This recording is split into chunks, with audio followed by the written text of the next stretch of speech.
Mais bien, cher frère, lève-toi, prends l'enfant et sa mère et fuis en Égypte. Joseph se leva dans la nuit, il prit l'enfant et sa mère et se retira en Égypte. Après la mort d'Hérode, l'ange du Seigneur apparaît en songe à Joseph et lui dit « Lève-toi, prends l'enfant et sa mère et pars pour le pays d'Israël. » Joseph se leva et prit l'enfant et sa mère et il entra dans le pays d'Israël. Mes chers amis, Saint Joseph se caractérise par la docilité à la parole de Dieu. Il fait le même écho que la Vierge Marie, qui elle-même aussi se caractérise par la grande docilité à la parole de Dieu, lorsque l'ange Gabriel est venu lui révéler qu'elle serait la mère du Sauveur, attendant son oui, son fiat. Je dis cela parce que nous avons un autre événement qui, à contrario, marque le manque de docilité à la parole de Dieu, qui est le papa de Jean le Baptiste, Zacharie, qui lui-même a vu l'ange Gabriel avant Marie, lui annonçant que sa femme, qui était stérile et qui était fort âgée, aurait un fils. Mais il n'a pas cru. Pourtant, c'est un saint homme. Il avait confiance en Dieu, mais il n'a pas cru. Joseph et Marie se caractérisent donc par une certaine docilité, ne remettant nullement en cause la parole de Dieu, qu'on appelle par le mot obéir, qui vient du latin ob audire, qui veut dire, audire veut dire j'écoute, ob, ce qui vient à moi. Autrement dit, le sens étymologique de l'obéissance, de obéir, ça veut dire d'abord écouter ce qui m'est dit. C'est la caractéristique essentielle que l'on peut relever dans la vie de la Sainte Famille. Ils ont une certaine docilité à la parole de Dieu, autrement dit, ils obéissent. Non pas dans le caractère péjoratif que le mot a pris aujourd'hui, mais dans le sens étymologique du mot, j'obéis à Dieu, qui lui ne peut pas se tromper et qui ne peut que m'aimer plus que moi je puisse m'aimer. Et la différence est fondamentale, parce que effectivement tout le peuple d'Israël, dans les élites, pharisiens, chefs des prêtres, scribes, tous ces gens-là savent beaucoup de choses sur la parole de Dieu, mais n'en connaissent que la superficialité, que le caractère littéral du texte, mais ne comprennent pas le sens profond. Le petit reste d'Israël, celui qui attend la révélation s'accomplir, est dans l'obéissance, une certaine obéissance. Mais pour Marie et Joseph, on est au summum. Mes chers amis, ceci caractérise le sens même de l'amour.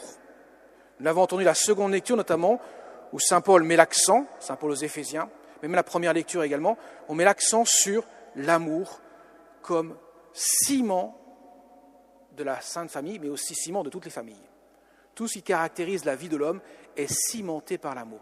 C'est ce qui permet de faire éclore le bonheur. L'homme qui est aimé et qui aime est heureux. L'homme qui n'est pas aimé et qui n'aime pas n'est pas heureux. Et l'amour passe nécessairement par l'écoute. Je peux ne pas comprendre l'autre et je peux l'aimer. La preuve en est, c'est que nous ne comprenons pas Dieu.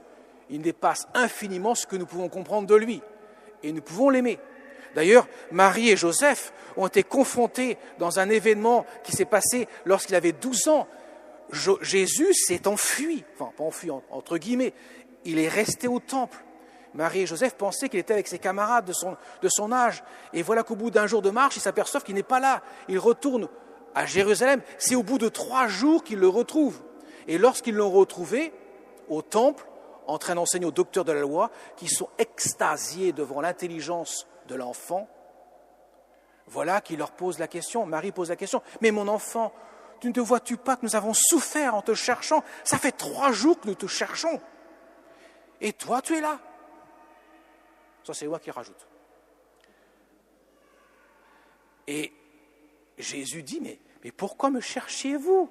Ne saviez-vous pas que je dois être aux affaires de mon Père? Et saint Luc précise, ils ne comprirent pas ce qu'il disait.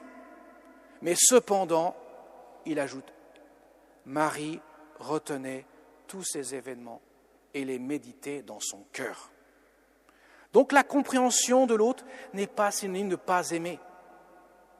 Mais par contre, ne pas écouter, ça empêche l'amour. Ça, c'est clair. Si je n'écoute pas l'autre, comment puis-je l'aimer? Car l'écoute de l'autre entraîne automatiquement l'ouverture du cœur. Je parle d'une écoute attentive, pas une écoute superficielle. Et on est tous un peu, parfois, superficiels pour cela. On a besoin d'être attentionné par rapport à l'écoute. Car l'amour n'est pas autre chose, mes chers amis, que de se recevoir pour se donner. D'abord, il faut recevoir. Et Dieu est la source même de l'amour. Forcément, en recevant de Dieu, nous pouvons donner ce que nous avons reçu.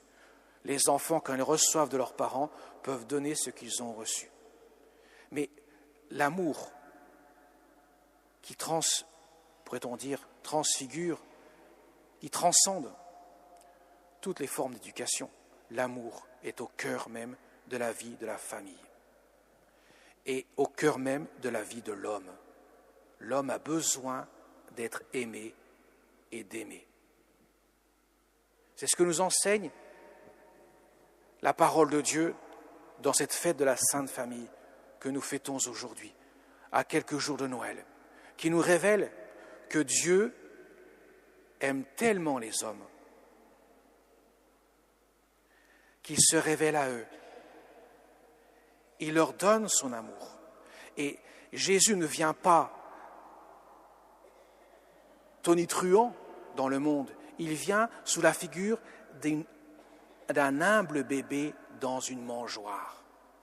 Qui aurait pu penser que Dieu puisse venir dans une mangeoire? Il n'y a plus de place pour l'accueillir à Bethléem. Il n'y a que cette mangeoire pour l'accueillir. Qui aurait pu penser que Dieu s'incarne jusqu'à s'abaisser dans une mangeoire, dans l'humilité d'un bébé, pour se révéler aux hommes? C'était inimaginable pour l'homme. Voilà pourquoi les chefs des prêtres, les pharisiens, les scribes, ceux qui connaissent pourtant bien l'Écriture, mais ne comprennent pas le sens profond, pour eux, il était impossible, comme ça avait été marqué dans l'Écriture, que Dieu s'incarne. Donc ils n'ont pas reconnu l'enfant, ils n'ont pas reconnu l'homme qui s'est adressé devant eux, ils n'ont pas reconnu l'homme qui accomplissait pourtant des miracles extraordinaires. Ils n'ont pas reconnu l'homme qui leur parlait de mystère, parce que leur cœur était fermé, verrouillé, étanche à tout amour. C'était une intelligence extrapolée de toute volonté d'amour. Comment pouvaient-ils reconnaître le Dieu fait homme qui s'avance devant eux? Voilà pourquoi, mes chers amis, la caractéristique essentielle pour aimer, c'est l'humilité. Il n'est donc pas étonnant que Dieu ait choisi la plus grande humilité qui soit pour se révéler aux hommes. Il s'adresse aux tout petits, aux pauvres de cœur, ça veut dire ceux qui mettent leur cœur à disposition de la grâce de Dieu. Mais c'est un combat, comme chaque vie est un combat contre nous-mêmes. Ouvrir son cœur est une chose toujours difficile.